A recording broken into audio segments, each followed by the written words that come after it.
let's move on with the show. The 25 basis point hike in repo rate will have a direct impact will have a direct impact on loan borrowers. Now, rising interest rates means increase in your home or your car loans or EMIs. But there is a way you can save yourself from paying higher EMIs. Will prepaying a home loan help you deal with your higher EMIs? To answer all of these questions, let's welcome on board Hemant AR, AVP Communications, bankbazaar.com, Tarun Birani, founder and CEO, TPNG Capital Advisors. Welcome to the show, Hemant and Tarun. But before I dive into this discussion with you, there is a small explanation of how much impact is going to be there on your loan EMI, whether we talk about home loan or we talk about auto loan. Let's understand the impact of EMI in this explainer.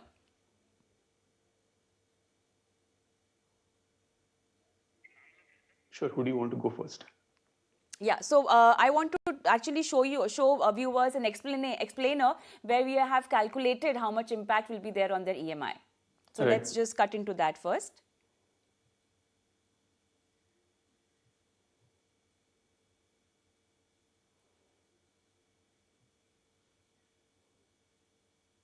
Okay, I don't. Oh. As expected, but what's going to be the impact on your home loan and your auto loan? Let's break this down for you and let's compare it as compared to last year. How much more are you paying for your EMI this year? So here's a scenario for you where there is a home loan you've taken on 50 lakhs and the rate was 6.75. Last year in May 2022, it was 7.15%, the overall rate hike or the overall interest rate that you had to pay on your home loan. But then now after 25 PPS rate hike, 9.25 is the rate that you are paying on your home loan. Let's look at the EMI amount. EMI amount, when your interest rate was around 6.75, your EMI was around 38,000, but then look at the way it's gone up 45%, and after this rate hike of 25 BPS, the approximate amount that you might have to pay on your EMI is 45,793. Now, this is the scenario in home loan, but then what about your vehicle loan? Let's get you the auto loan numbers also. Now, for example, if you've taken an auto loan and a 5 lakh auto loan and the previous year rate hike was 40 BPS and this year after 25 BPS, you can see the amount that has gone up.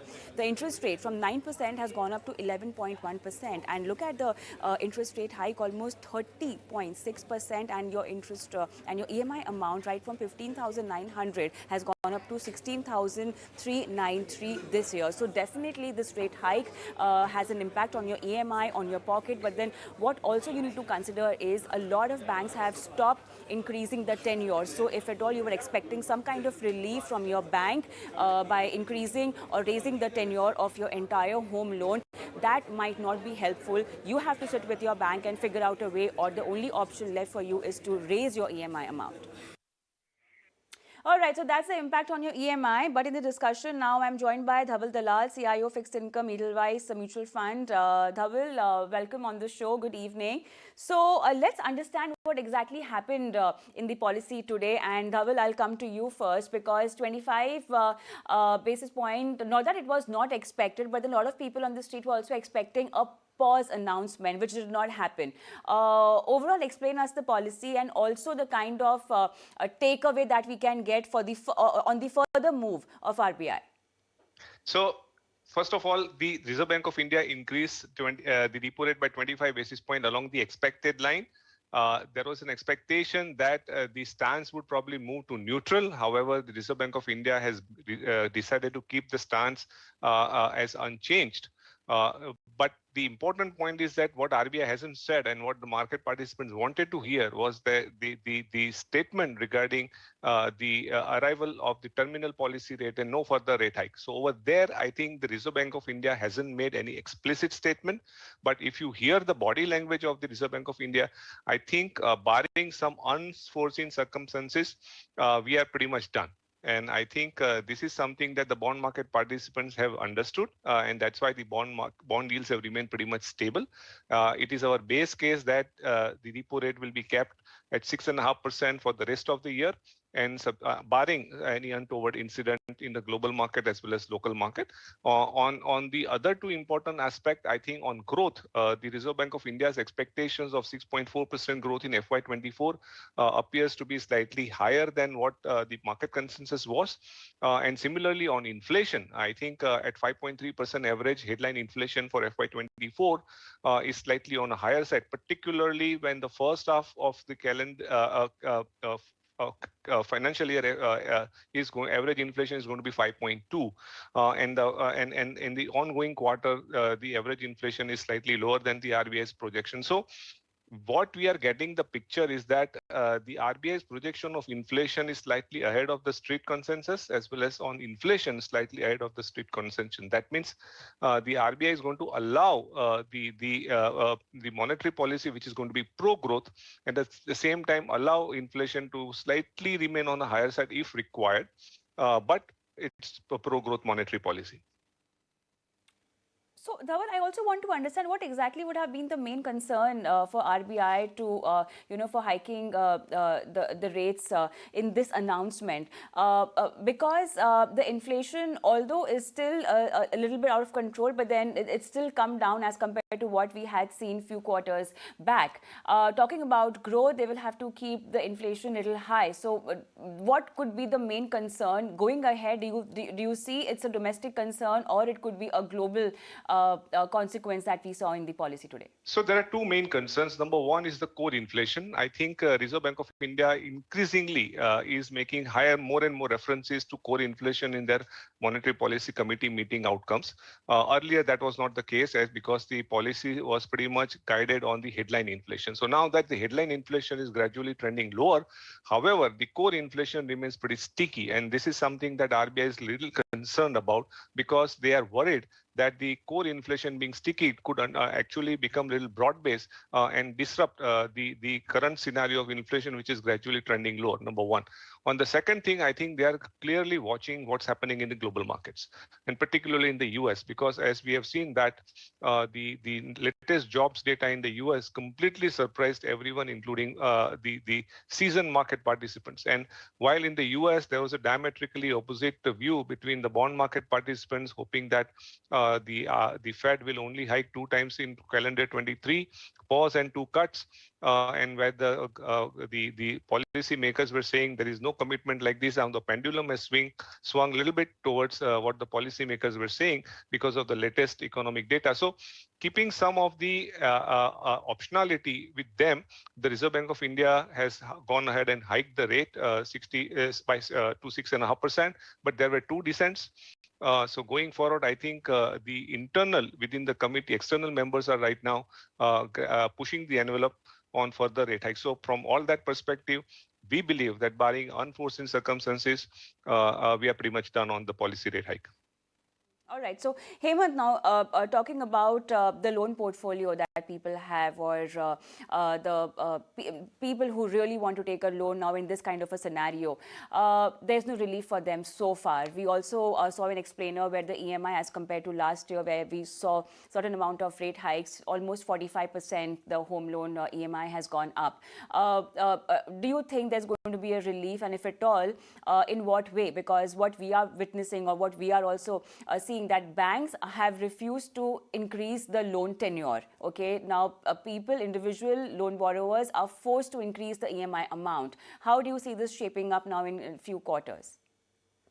So I'll avoid the crystal ball gazing and point out to 2 things. One is that all the reports seem to be indicating that inflation is softening, and it's probably going to ease out over 23.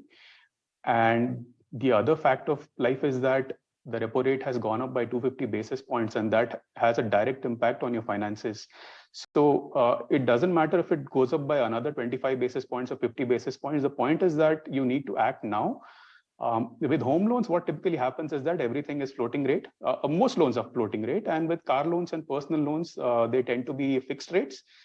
And with home loans, obviously, with a 250 basis point increase, your EMIs, the interest outgo is going to increase dramatically. And what we have seen is that if a 20-year loan was taken in the last 2 or 3 years, With a 250 basis point increase, the tenor could easily end up being more than 60 years because it's approaching fantasy territory now. And what happens is that those loans will get capped at 30 years or your retirement age, whichever is sooner.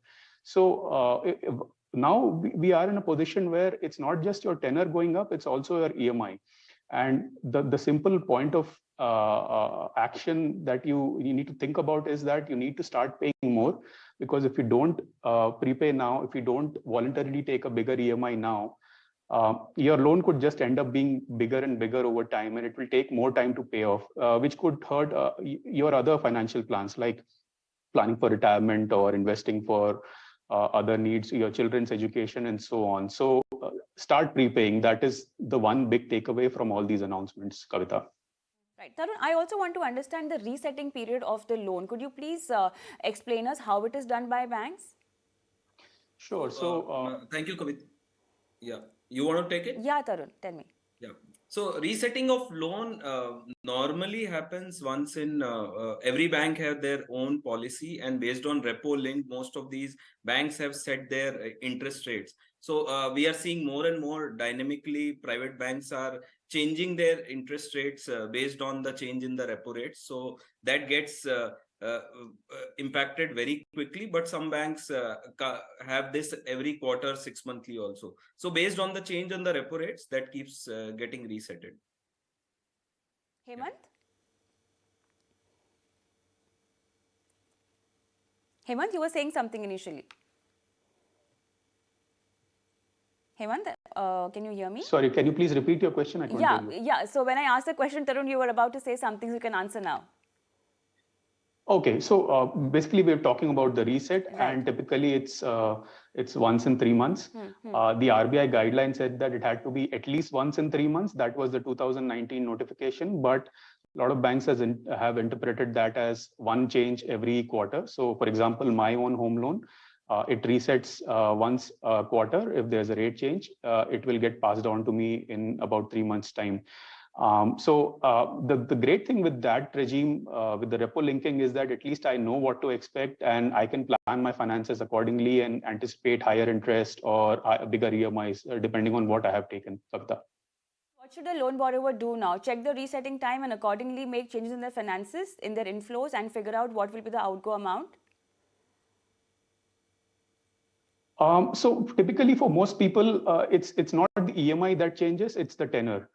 But we are approaching a territory where both the tenor and the EMI would both increase, and you have to calculate basis your own circumstances what is going on with your loan. So Hemant, a lot of banks have actually stopped increasing the tenure period now. So the only option left is either you prepay or you just land up increasing your EMI amount. How can we navigate through this now? So, there are 2 or 3 things that we think that everybody should do from this point onwards. One is take a voluntary hike in your EMI.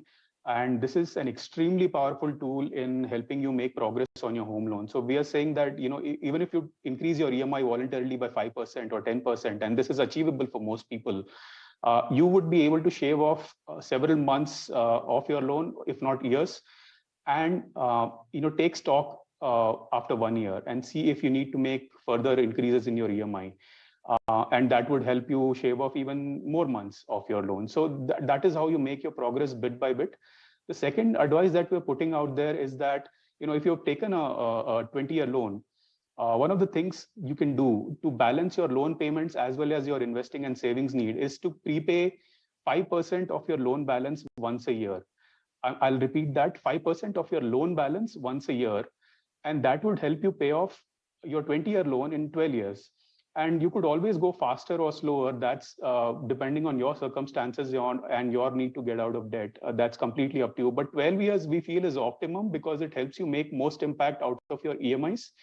And it leaves you more and more money each year to save and invest. So you create wealth and you get out of debt, at the same pace, basically.